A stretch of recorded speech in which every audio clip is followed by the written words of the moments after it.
the Injury Control Council for the past 5 years. Community Safety Month is really just all about creating awareness of safety choices, safety behaviours, and it's also about promoting the active participation in safety demonstrations, safety events, so to go out into the community and access what's going on out there and how you can get involved and how you can learn, and I guess essentially how you can make your own home and your community safer. So Community Safety Month it's been gaining more momentum each year, and a big reason for that is always the distinguished patron that supports Community Safety Month. That brings me to today. This year we're incredibly privileged at Injury Control Council to work with Professor Colleen Hayward. And Colleen's has been wonderful with the Community Safety Month, really getting her voice, her messages and her knowledge about what really is sort of going out, what's going on in communities at the moment and how we can work together to sort of improve some safety. So it has been wonderful working with you, and she's been on television and writing things in newspapers for us, and she's been at several of our events. Yeah. So and today, I guess thanks to Melinda, with the regular lunch and learn forums that are organised through Injury Control, we really use the opportunity to support Community Safety Month and Colleen's work. So thank you. Please enjoy everything that he has to offer, and there will be some questions. Yeah, just hang you around. get to ask me as opposed to... Thank you very much. Thank you. Although I do usually warn people that, as an ex-primary school teacher, if there aren't any questions coming this way, they do go back the other way. We'll get to that later on.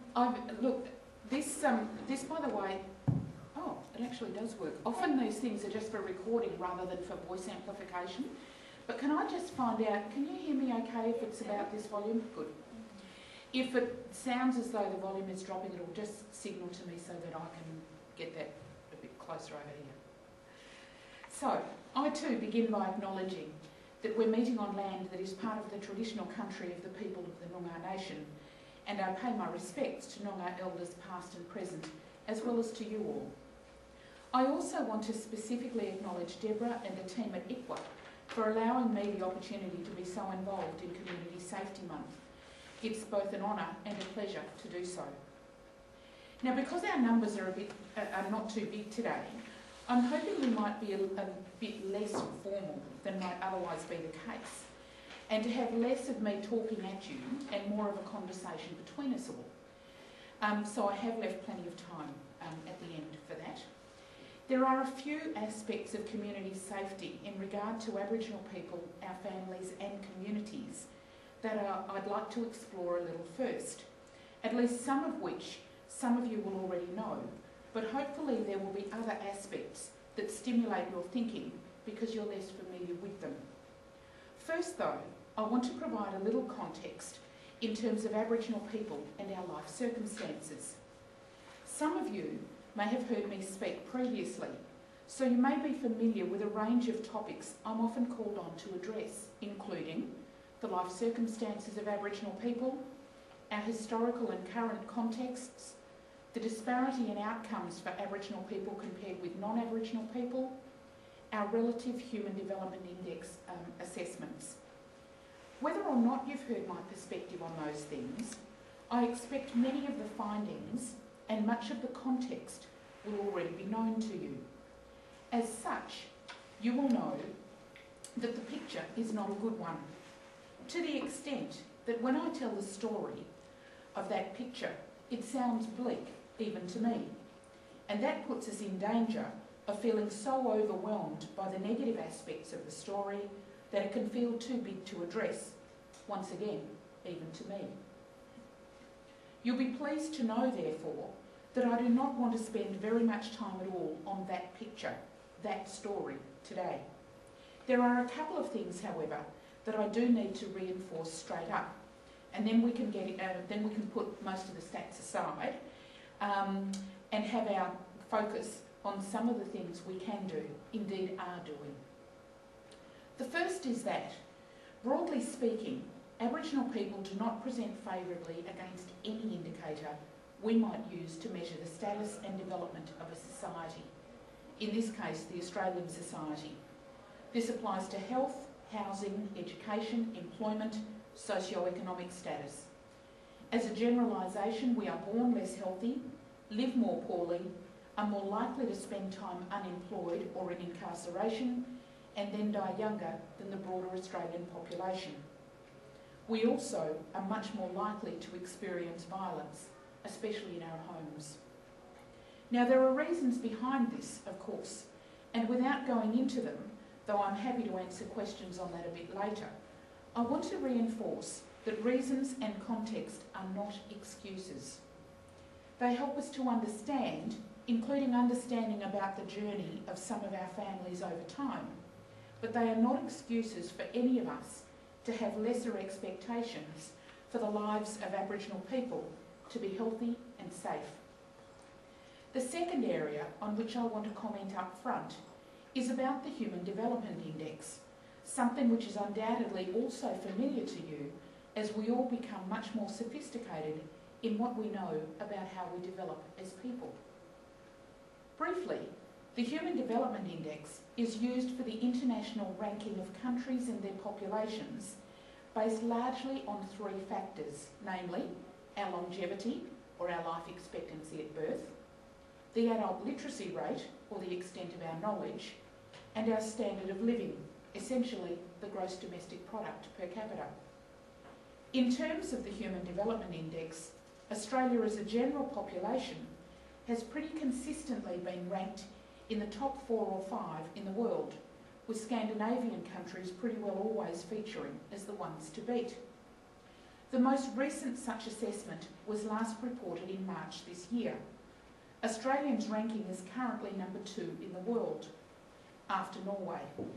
To quote from the reports of that ranking, Australia is noted as having the 4th highest life expectancy at birth, being 82 years, the 2nd highest expected years of schooling, well above global average school performance of 15-year-olds, immunisation coverage among the top 10 in the world, high levels of overall life satisfaction, and low levels of suicide.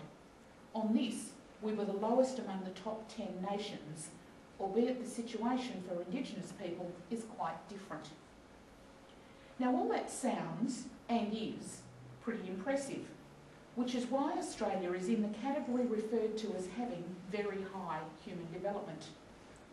When we think about that picture, it pretty well automatically invokes a sense of pride, as it should.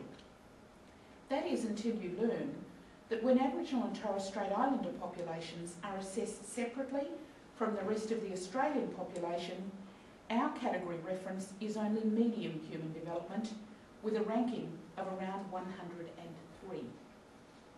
That is part of what is meant when people talk about lessening the gap between Indigenous and non-Indigenous outcomes, especially in the 3 areas considered in the calculation. It is also part of why addressing the current disparity in outcomes is so important right now. So how does that context play out for Aboriginal people? In broad terms, lack of safety in Indigenous communities in urban, regional and remote areas adversely affects the physical, mental and emotional well-being of Indigenous Australians. National statistics on some of the key indicators of community safety, such as rates of violence, victimisation, substance misuse and child safety, indicate that a suite of programs and interventions are required to address high levels of need in each of these areas. At the same time, these issues are not relevant to all communities. The causes of unsafe communities are both interrelated and intergenerational and require responses at multiple levels. To prevent problems from developing, to target individuals or groups who've been identified at risk, and also to address the problems presented by those individuals or places identified as unsafe. Some of the safety aspects that impact on Indigenous people, families and communities include preventable diseases and infections, alcohol and substance use or overuse, violence, drowning and water safety generally, and motor vehicle accidents. I want to address my comments to these issues as they relate to Aboriginal people and communities, and also in terms of my own experience with them. In doing so, I'll say up front that many of my comments will be specific to children and young people, in part because more than half the state's Aboriginal population is under the age of 25. Also, I want to start with road and motor vehicle accidents, because road traffic accidents remain the most frequent cause of serious accident and injury related deaths for children. This is regardless of where they live or what age they are. The only real area of exception to this is very young non-Indigenous children, where drowning accidents occur more frequently than do car accidents. Additionally, there are some age-specific trends.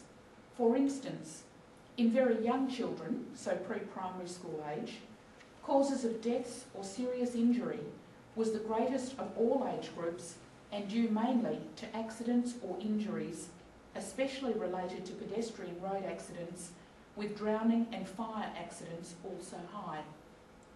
In young children of primary school age, causes include motor vehicle and pedestrian accidents again, but cancers, homicides, fire and drowning also impact.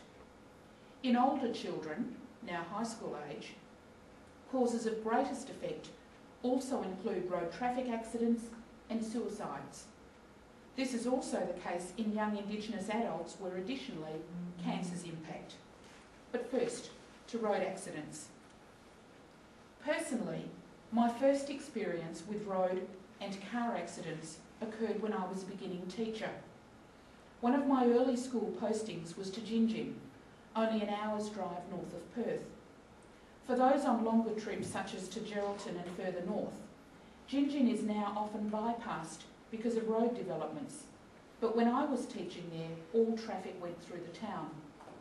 For those of you who've done that drive, you will recall there's an unguarded railway crossing on a bend on the way into town. The colleague with whom I boarded was part of the St John Ambulance volunteer service, and she was called on way too often to attend to accidents where there'd been a crash between a vehicle and a train, often at night. It was something I still question, how people who will have only been driving for an hour could be so fatigued or in such a hurry that they didn't see the lights of an oncoming train. To this day, including when I drive in the metropolitan area, I slow or stop to check all rail crossings where there are no boom gates, and including when the crossing lights are not on. It's an example of where what I think is good driver behaviour was born out of tragedy, and I wish more could be more vigilant. My second confronting experience was also when I was teaching. I was back in Perth, and they were the days before the reduced speed limit in school zones, and lots of the road safety lessons we taught were about kids not running out from between parked cars. I still remember the afternoon when one of the 8-year-olds from our school did run out and was hit by a car. He died on the road while we tried to keep the other children back, while also dealing with the adults who were similarly traumatised by the situation. I also remember the day I got news of 2 of my students who'd been hit by an out-of-control car one weekend. Thankfully, they both survived the hit, and they're being hurled some 30 metres or so through the air as a result.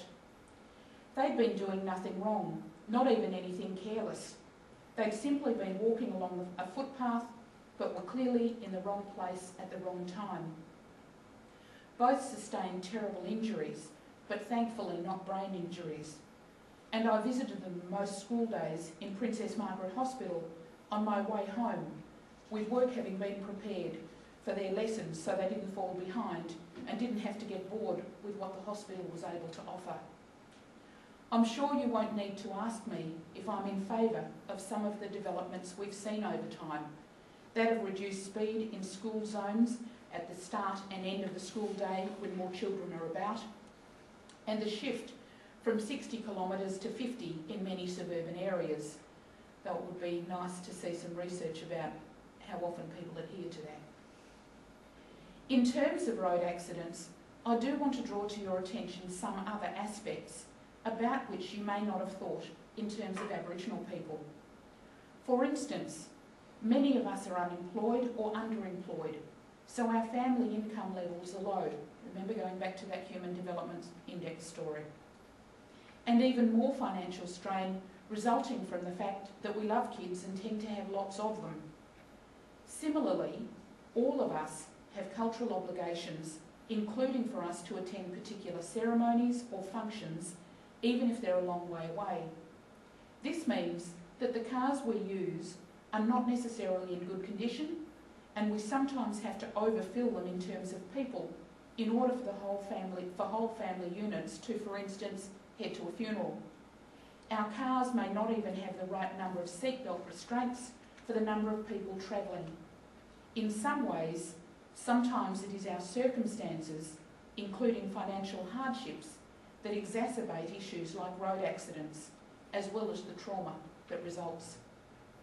And while I don't have a clear picture of road accidents when one party is a cyclist, I can anecdotally indicate that at least in the areas where I live, as well as between home and here where I work, more cyclists nowadays seem to be without bike helmets than with them. I do not know why that seems to have become the common trend, but it is a dangerous one, and I hope changes back to a better practice before we see more impact in that area of road safety. I want to move now to some consideration of some of the other community safety issues of particular impact to Aboriginal people. The first of these is drowning and other aspects of water safety. Not because these are particularly impactful in the Aboriginal community, but because their incidence is so high generally, especially for young children. On this, I did ask myself the question about why, in this case, a disparity in incidence was actually in our favour. It's not usually the way it goes. Of course, this once again gets down to our life circumstances. Many fewer of our children are living in or visiting homes where there are backyard pools. Lots of Aboriginal children live in areas where going to the beach is not something they do often. Indeed, some may never do it. Others live in regional towns where not so long ago Aboriginal people were not allowed to use the town public swimming pool, and they and their children still shy away from a situation where they may be told to leave.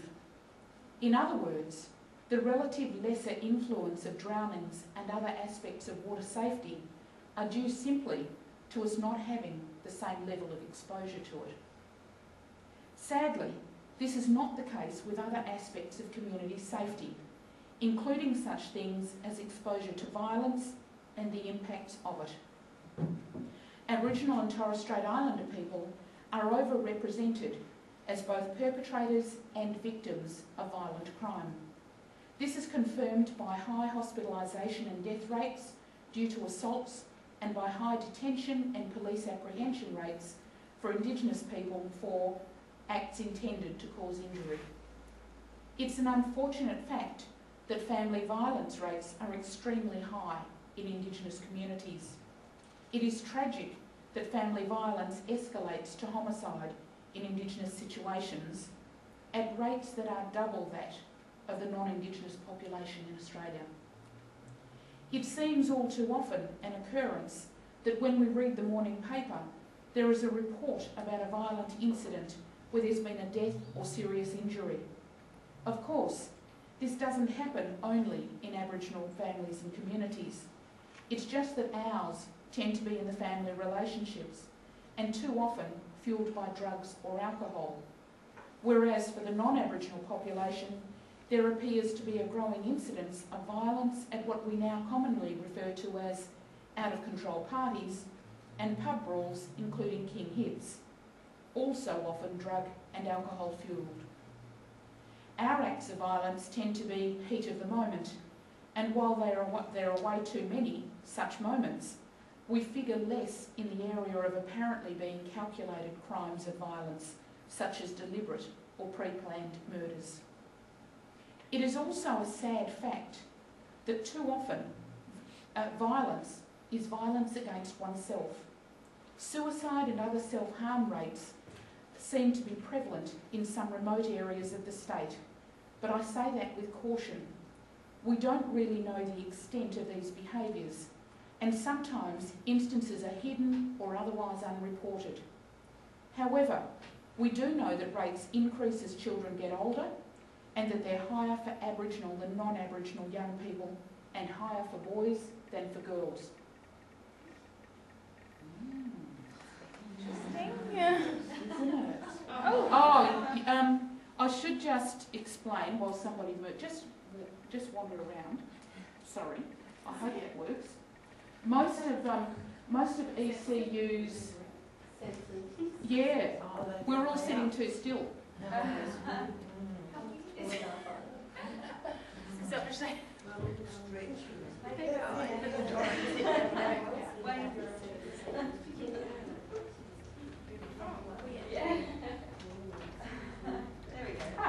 Cool.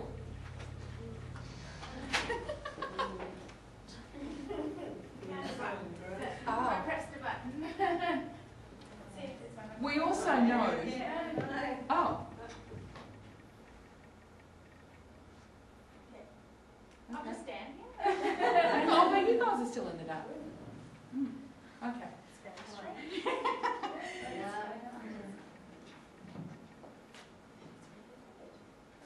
Is that the door that needs to be opened? Maybe. Do you want, because the wind's particularly strong, can we put chairs against them? Yeah, I'm sure. That's strange. Anyway, I'll just keep holding the button.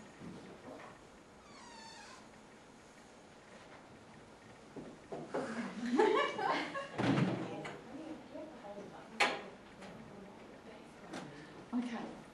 We'll just push on. Yeah. We also know that around 1 in 4 Aboriginal children and young people suffer emotional wellbeing issues at clinical levels, and that these manifest in psychological and behavioural difficulties, including how they act with others. I should say that the rates of psychological and behavioural difficulties at clinical levels is also high for Western Australia's non-Aboriginal children and young people at around 15%, something that, across the board, seems ludicrous in its implications. Too often, the issues of violence, including abuse, play out in the social and emotional well-being of our kids and how they live their lives as a result. It was not very long ago, for instance, when we were doing some work in the Kimberley. Some of the schools told us how they deal with a number of their Aboriginal students, and I don't mean this in a bad way. Essentially, too many of the Aboriginal students stayed awake at night, barricaded in their bedrooms for their own safety, or wandering the streets. As a consequence, they slept during the day in their classes, the only time they probably felt safe enough to do so. The teachers let them sleep. The kids were too tired to learn effectively in any case, and the teachers too recognised that at least now those students were safe. That work was also my introduction to a different form of self-harm, being practices by too many of those children, that of burning. When they started talking about that with us, I had no idea what they meant. Turns out that, I assume similar to people who cut themselves, these kids burnt themselves by lighting cigarette lighters until the metal top was good and hot, and then using it almost like a branding iron directly onto their skin. As someone who was terrified of burns, not to mention the fact I cannot even make a cigarette lighter ignite, this is something that goes beyond my understanding. I cannot imagine what it must be like to have a level of self-worth that makes one think you are somehow deserving of that. In terms of other types of burning, as a more general area of community safety concern, I have already outlined that especially for children of pre-primary and primary school ages, burns figure highly in terms of causes of serious accidents and deaths. For many, this will be a surprise because it is somewhat foreign to our experience especially here in the metropolitan area. I should say though, that such injury and death rates are more prevalent in rural and remote areas where people may be cooking on an open campfire, for instance, or even sleeping around a campfire at night. It is simply too easy to roll into a fire or onto hot ashes in one's sleep. Over time, it seems the incidence of burns and their causes have changed. I'm old enough to easily recall our involvement as school children ourselves when it came to November the 5th, Guy Fawkes Night, and the purchasing and lighting of crackers was still legal. It was not uncommon for there to be an almost annual incidence close to home of someone being badly burned or of losing a finger or thumb in a firecracker explosion gone wrong. It's a good thing that changed, along with the huge backyard bonfires that accompanied the occasion, and thankfully we now hear much less of such injuries. Similarly, we seem to have moved away from scaldings as what was once a fairly common cause of burn injuries, not so much because of legislation, but rather, I think, because of the changes in our practices and in the technology we use. I say this because we've moved away from things like chip-hot water heaters, where temperature could not be controlled for water used for filling baths, and we're now much less inclined to cook using boiling water on the stovetop, where once pots could too easily be upended onto small children wanting to see what's going on. On the topic of burns generally, I must say my next comments are made with some trepidation, because I'm not actually trying to be controversial, given the national context of this being bushfire season. But we seem to have not yet got right the balance between bush and human habitation. You will know that traditionally Aboriginal people farmed with fire. Lots of Australia's native plants need fire to fruit and seed, and our lands, at least here in Noongar country, were cleared on a pretty regular 4-year cycle. The country was crisscrossed a bit like a patchwork, so there were always areas of high plant growth interspersed with areas of low growth and rejuvenation. You will also know that one of the first criticisms levelled at authorities during bushfire season, when there's been out of control fires, is that not enough controlled burns had been instituted, and that left too many areas of high growth for fires to then take hold. Somehow, we need a better system than we currently have, where lessons are learned from the past, including the Aboriginal past, so there's a better balance in the process.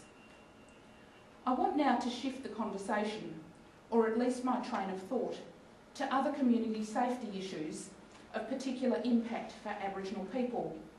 The first area is that of preventable diseases and infections. The second is that of SIDS, sudden infant death syndrome. To put that into context, research into mortality records over a 20-year period found the main causes of mortality among non-Aboriginal infants are prematurity at 27%, birth defects also 27%, followed by SIDS at 19% and infection at 11%. Contrasting this, in Aboriginal infants, the main causes of mortality were infection, 29%, SIDS, 27%, prematurity, 16%, and birth defects, 15%. For both infections and SIDS, incidence is greater in rural and remote areas, and once again, I'd like to try to relate this back to some of that original context about the life circumstances of Aboriginal people generally. You see, many Aboriginal people do not have easy access to appropriate and culturally secure health services. I know some of you are from health services. This is not a criticism about you. Sometimes this lack of easy access is about geography. Some simply do not live close to a health service. Sometimes the question of cultural security comes into play.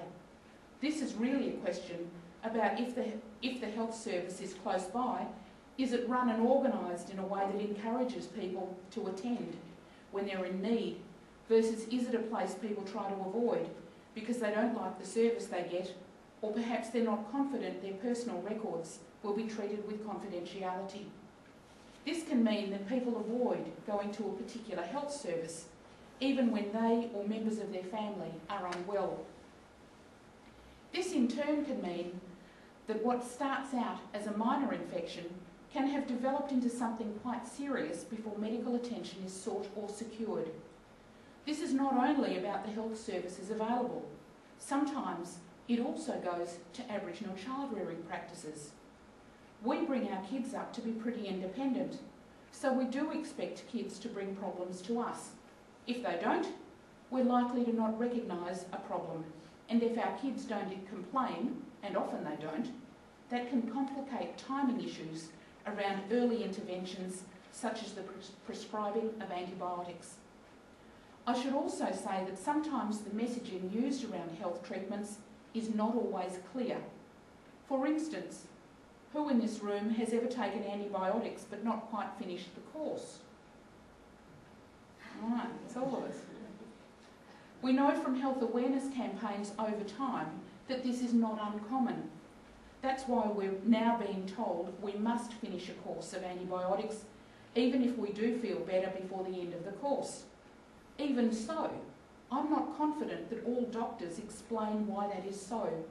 And for some, including lots of Aboriginal people, if we're not given an understanding, we won't necessarily follow through on someone's instructions. Certainly, we won't simply on the basis of, they told us so. In regard to SIDS, that research on child mortality over a 20-year period found that of deaths attributable to SIDS, 73% of Aboriginal infants were identified as co-sleeping at the time of death. This compares with 40% of non-Aboriginal infants whose deaths were attributable to SIDS. While both these figures are much greater than any of us would wish, and co-sleeping in and of itself has not been found to be a cause of death, they do point, once again, to life circumstances. Co-sleeping, as you would know, is when the baby is taken into bed with others. This in turn affecting the temperature at which the baby sleeps, as well as things like the prospects of being covered with bedding as adults or older siblings shift in their sleep. Sometimes babies may even be rolled on and potentially suffocated. In some instances, co-sleeping links to cultural practices. In too many cases, it links to things like parental fatigue in coping with a new baby. How many of us, for instance, have either heard of or done it ourselves when we can't settle a baby and eventually take the baby into our own beds so we can still be watchful but get some rest ourselves? This is actually pretty normal practice, but that doesn't make it good practice.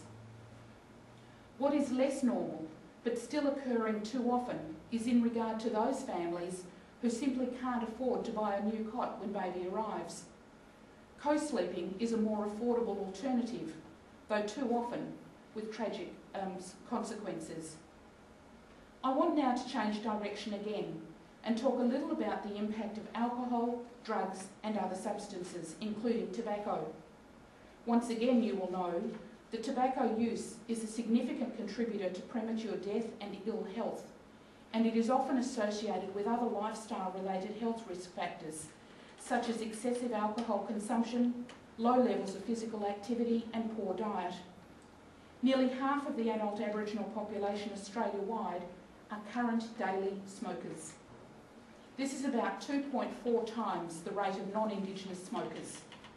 Hospitalisation rates related to tobacco use for Indigenous people were between 3.3 in major cities and 5.7 in remote areas, times high as for those other Australians.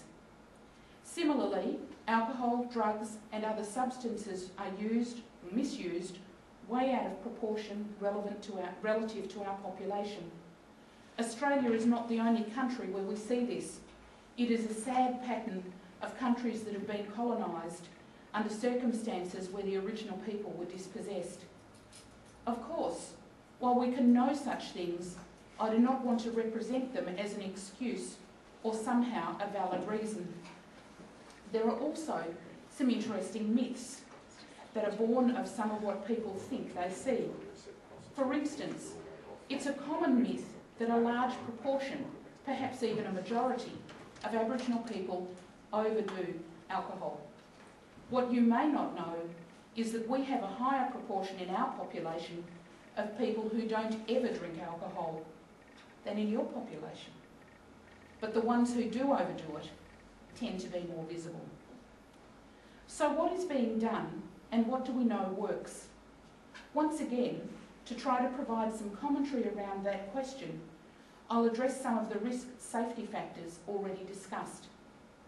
A particular highlight that cuts across lots of the issues raised is that of community patrols. Community patrols operate in a number of areas. The one in Perth is called the Noongar Patrol. It works as an intervention and support in lots of cases before people go too far and really put themselves at risk.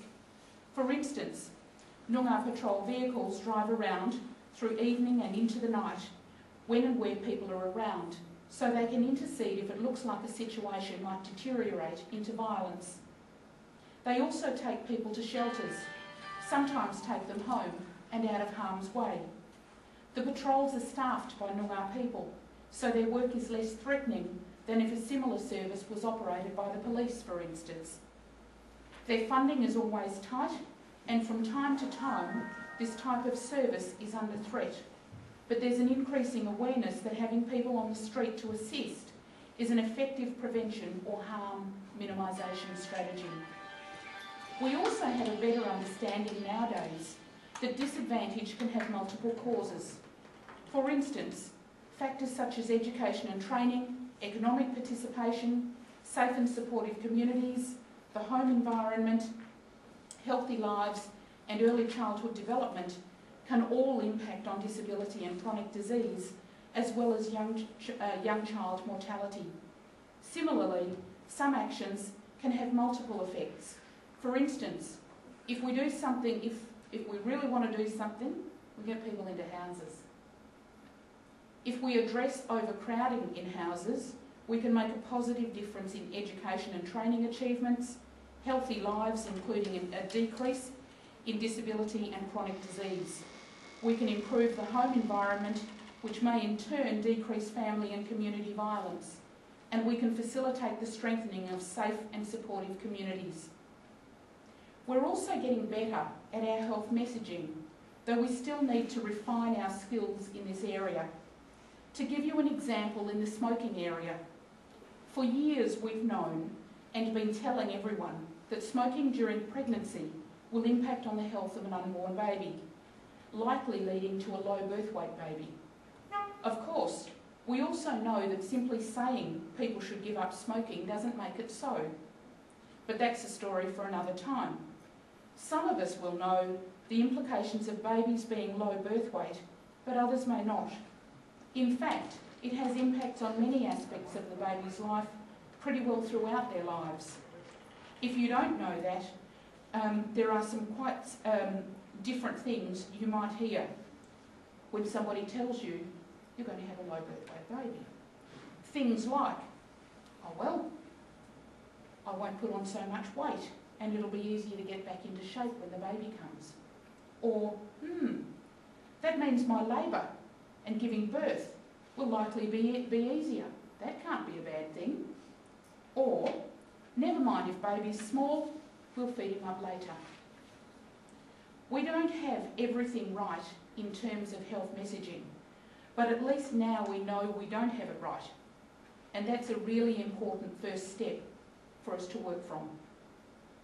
There have also been steps taken to reduce the incidence of SIDS by working with people so they better understand the needs for babies, to have their own sleeping space and to not have to co-sleep.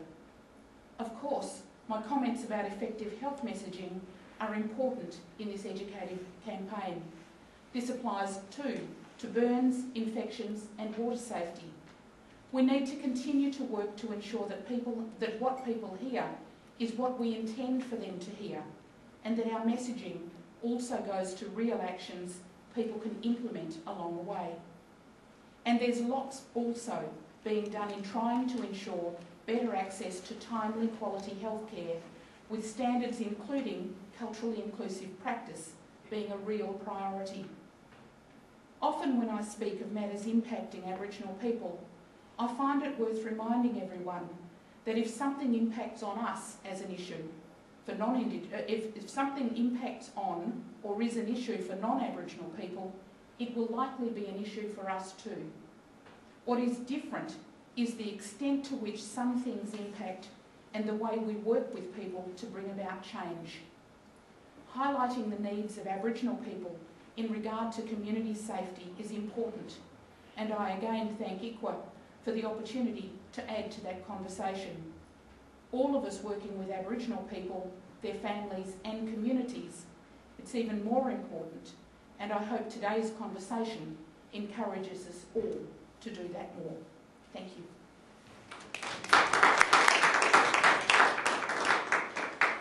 Yeah, happy to take questions. Yeah, does anyone have any questions? Remember that whole thing?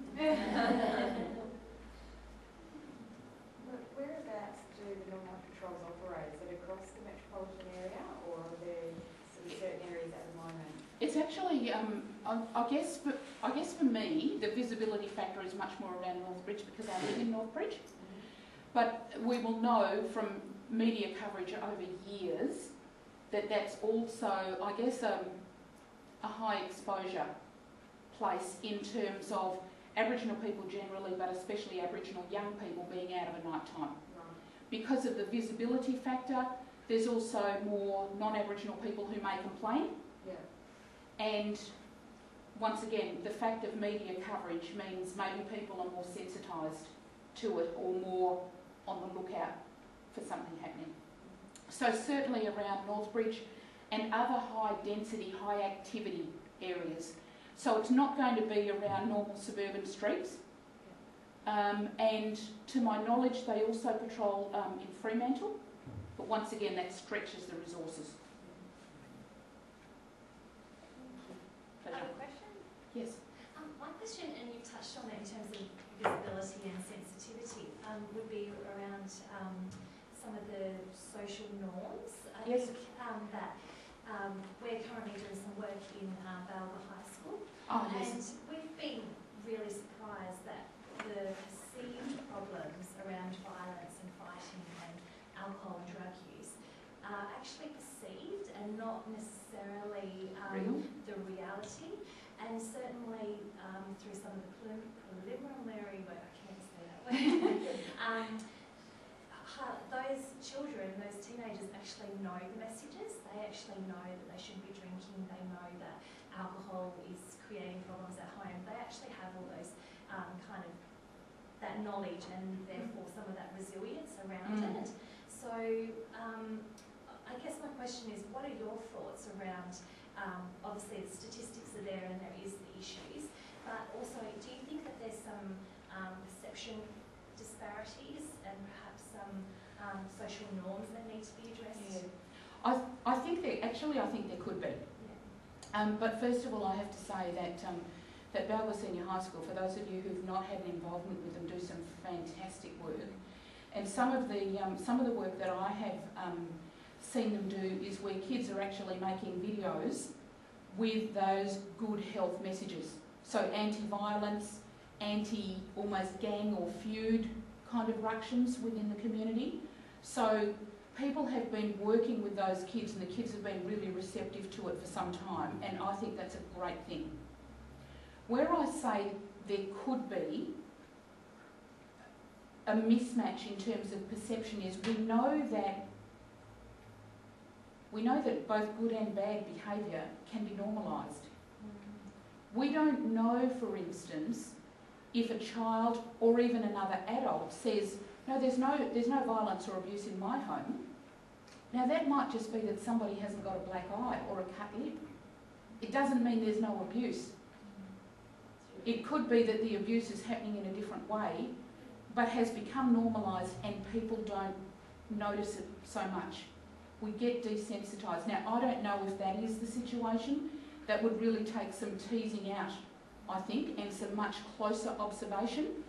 But I would just reinforce that those, to my knowledge, the kids in that school and the people who work with them are really making great inroads in terms of changing not only the behaviour of individual kids but that whole community, and that's a great thing. I think that's true because in the broader community in that Mirrabooka, Balga, Westminster, Gerwing area, you know that we colloquially call it KGB. Yeah. I was trying to be correct.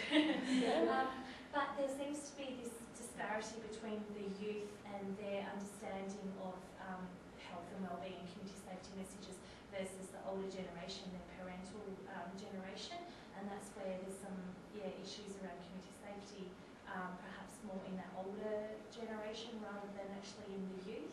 So it'd be interesting to know what the evidence starts coming around out. that. Yes. And we see that, of course, because social norms change over time. Things are often led by younger generations, and it is often older generations, sometimes for good and sometimes for not, that can lag behind those changes. Where there's a change that says, you know what, violence and abuse are not good. Alcohol misuse is not a good thing and I'm not going to do it. Once again, if you're an alcoholic, that's a pretty hard thing to do. It's much easier to learn those good behaviours and practice them before those demons get hold of you in lots of ways. So, yeah, I anecdotally, I've not seen any research on it, actually, but anecdotally, it seems to make sense to me that, that some of those really good changes coming from solid learning and practice is being led by younger generations. More questions? Is that just continuing that though? Like, you know, the younger people, is that just because there is more research and more people out there and I guess really trying to address the issues, and is it an easier environment to get it into school, so that's sort of where it is? I think over time it would be fair to say that there is a greater recognition. Oh, you know, we're learning all the time, and heaven help us when we stop, really. So we are able to implement better practice and apply better and more research and well-founded information. Increasingly, I think what we find from agencies is a greater level of cooperation. You know, there's some great interagency involvement in a school like Balga. It's not only from the health perspective, it's also from the education department and probably a raft of other. The Smith family is involved there. I know their focus is on education, but it's a different perspective and a different facet to the kind of support that can be wrapped around young people. And I've got to say that when we started, years ago now, when we started to get away from the very, very strictly siloed mentality, I know it's still too siloed, but when nobody looked sideways other than here's their agenda and their focus and that's all they're allowed to do, it was a personal question for me around, should so many resources be put into a particular place, or should some resources go there and a different set of resources go there and others go here so that people didn't miss out? And I think there's actually room for both. I don't like for anyone in terms of good provision to miss out, but I think we're also seeing that sometimes you need a critical mass of intervention to really make a difference. And in areas of particular need, if there's a need in education, there's probably a need in health, and there's probably a need in childcare and a whole range of other things. So the greater the collaboration in terms of building that critical mass so that people aren't left dead-ended anywhere, I think the more effective it can be. Yeah, you mentioned the addressing overcrowding in houses. Yes. And yeah, I was just wondering if you're aware of any examples of where the Department of Housing has come on board in any sort of interagency responses, because we've known for a very long time that the houses that people are housed in aren't appropriate for family size and dynamics. Yeah. Yeah, I'm just wondering how that's communicated with the department, or if there's anyone in there listening. Yeah, until quite recently I would have said not enough people listening or hearing enough.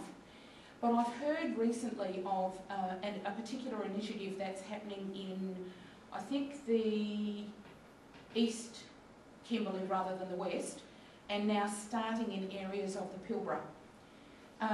It's led by the Department of Housing, but it's in collaboration with Corporate Australia and Aboriginal community organisations. Even the Department for Housing will say to you that they're picking the low-hanging fruit, because in those areas there are employment opportunities. So what they've done is they've put a whole lot of housing stock available, including building new housing stock. They've worked with particular employing agencies like Corporate Australia, and they've set conditions for people and their families to go into those houses. Now, one is at least one of the parents or caregivers needs to be employed, and the kids have to go to school. The rent is subsidised, but it's a great new house, all of that kind of business, and as I said, described, including by the department, as low-hanging fruit because it's in areas of, high employment, or high employment opportunities. They've got, in the 2 trial sites that they've used, and they're just expanding into a 3rd, about a 95% success rate in terms of people staying in employment and kids staying on at school. So when you really think about something different and work to collaborate, it can have good effect. Just one good example of that, probably might be in some of the rural and remote areas where I think it's more white, they do ground convention. Yes. And some of the rules is basically that it's no school, no pool. Yep. So we have built pools, like kids, you have to go to school and you use the pool. So we're really trying to address some of those underlying And one of the interesting things, and of course this is not only about Aboriginal kids, it's about all kids, is every single facet of our life impacts on every other facet. We can't ever only take health or only take education. So that no school, no pool sounds like an education strategy. What we know, of course, is the flow-on health effects, because you've got reduced incidence of middle ear infection, conductive hearing loss, otitis media and that whole bailiwick. You've got less skin infections. I don't know what the state of the water is like when I say both those things, but it's obviously well dosed. And so there are health impacts from what is a school attendance strategy. And I think, once again, it's a nice example of working together, really bringing a broader benefit than what might have been initially envisaged. Any other questions? I just wanted to ask Colleen, I'm Katie Rafter on the Health Department. Yes. Just with regard to brain development of children that are traumatised in utero, if we have, we know that there's a little bit now that we're starting to learn about, and the long-lasting effects on child development. Yes. And the long-term effects, I guess, for working with children that we know that actually, like, there's now not just anecdotal evidence, but we know that there is evidence to say that this impacts on the brain development. Yes. Yeah. Once again, it's an area of particular interest for me, although I've not worked directly in it. And one of the things that I enjoy about it is, once upon a time we would never have, like a group of people, no matter where you worked, we wouldn't have been talking about a thing like brain development. Yeah. We just sort of did what it did. Yeah. So it's a great example of things changing because our level of knowledge and understanding has changed. So there's a couple of bits that I'll say about brain development and some of how things can go right or wrong. On the wrong side, first of all, if kids, as their brains are developing, and I'm trying to think now of some of the diagrams I've seen, nerve pathways through the brain go like wildfire. Every time a person has a new experience, it fires in their brain.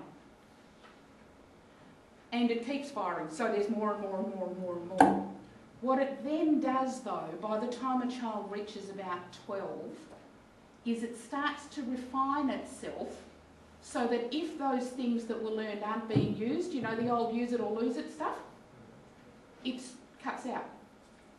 So, you know, that kind of diagram of a person's brain is very, very complex up to 12, and then by the time they're 15 it's much clearer in terms of them only retaining the things that they're using.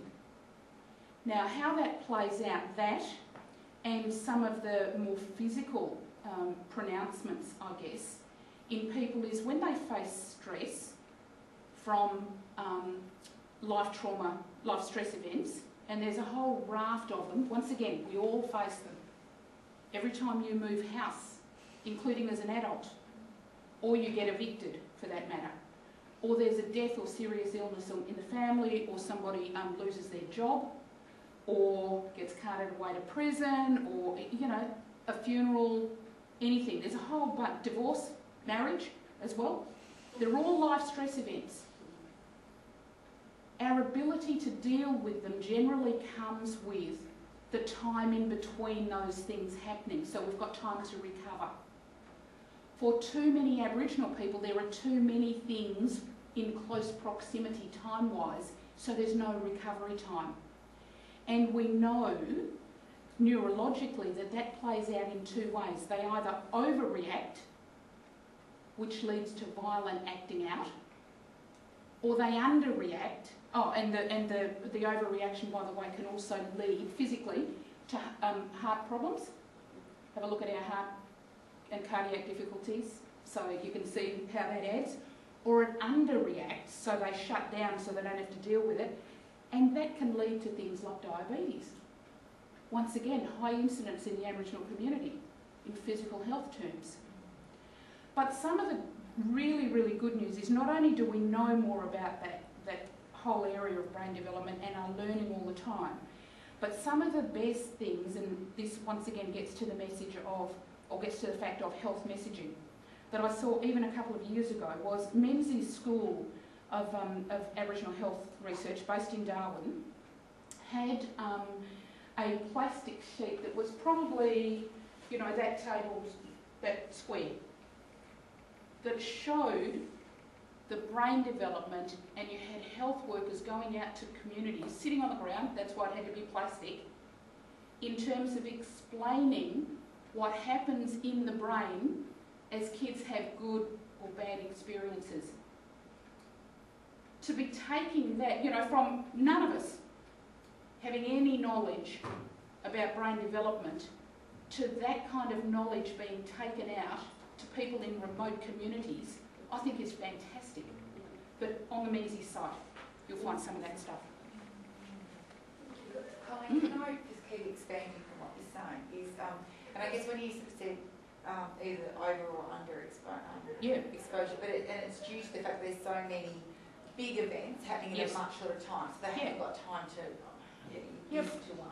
Now I should add into that there's violence, there's abuse, there's racism, you know, like all of those things that cause stress. And I get, my question was, why is it all that going? And is that what you're just saying? And is that how you sort of open the day with because of all the things, you know, these lower standards in health, education, employment, blah blah blah. So all of those are having more critical.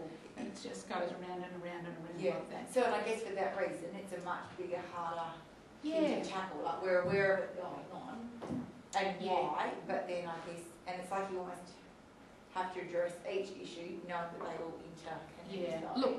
Look, you do, and that's also what I meant when I said sometimes when you talk about this stuff, it can seem so big that you kind of think, well, how on earth are we ever going to deal with that? And where do I start anyway? And I guess that one of the things that I'd like you to take away from this afternoon is, in my view, there's no wrong place to start. It's only a wrong place if you don't make a start. You know, I often describe our circumstances as a bit like a dartboard. If you throw the dart, so long as you hit the board, it's an area of need. So start there. In whatever your field, start there. and find others who are working not only on that particular area, but on areas also that impact and that you might impact, and build some momentum that way. The other thing, I guess, that I'd like people to take away, because sometimes the things can seem so big that really be quite daunting, is for the disparities that there are, and the areas of need that there are not so many of us in this country that couldn't walk around and tap each one of us on the shoulder. So between us all, we surely can identify everybody and find out what their particular individual and family and community needs are, and then we've got our agenda. So that's not a bad thing, because at least it's you know, a manageable group.